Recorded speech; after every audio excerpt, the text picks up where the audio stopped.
Hello friends, Assalamualaikum. Students, I'm here share our presentation views in PowerPoint, different views in PowerPoint Bangla. আজকে তোমার সাথে share করব কিভাবে আমরা আমাদের পাওয়ারপয়েন্টের মধ্যে প্রেজেন্টেশন ভিউজ ব্যবহার করতে পারি। তো কাজটা করার ক্ষেত্রে আমরা মিনিমাইজ করি। মিনিমাইজ করবো আমাদের কাজটা করবো সেই ক্ষেত্রে আমরা ভিউ টেপে আসবো।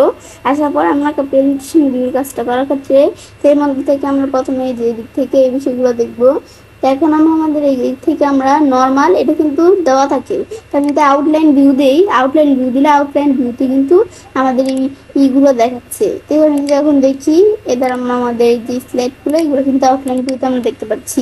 তো এখন যদি আমরা আউটলাইন ভিউ ছাড়া আমি যদি স্লাইড শর্টার দিই তাহলে স্লাইড শর্টার ভিউতে আমরা যেরকম ছোটো ছোটো করে স্লাইডগুলো দেখতে পারবো।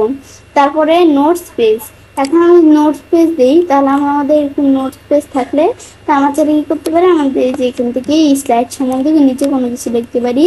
এটা হচ্ছে এই বিষয়টা কাজ করে। পরে রিডিং ভিউ দিলে কি কাজ করে, আমাদের এই যে এখানে এরকম আমাদের পড়ার জন্য যে ভিউটা যেরকম চলে আসছে হাওয়ার ইউ পেজ এগুলো আমি করতে পারি। তারপর আমি স্কিপ পেজ করলে আবার আগের মতো চলে আসছে। এখন আমি যদি আবার নর্মাল দিই, নর্মাল দিলে আবার আগের ভিউতে চলে আসছে। এটাই হচ্ছে প্রেজেন্টেশন ভিউ বিষয়টা। তো আমি চলে কাজটা করতে পারি। তো এভাবে আমরা খুব সহজে আমাদের পাওয়ার পয়েন্টের মধ্যে প্রেজেন্টেশন ভিউজ ব্যবহার করতে পারি। ফ্রেন্ডস, আমার আজকের এই ভিডিও তোমাদের ভালো লেগে থাকে, আমার চ্যানেলটি সাবস্ক্রাইব, লাইক করুন, সবার সাথে শেয়ার করবে।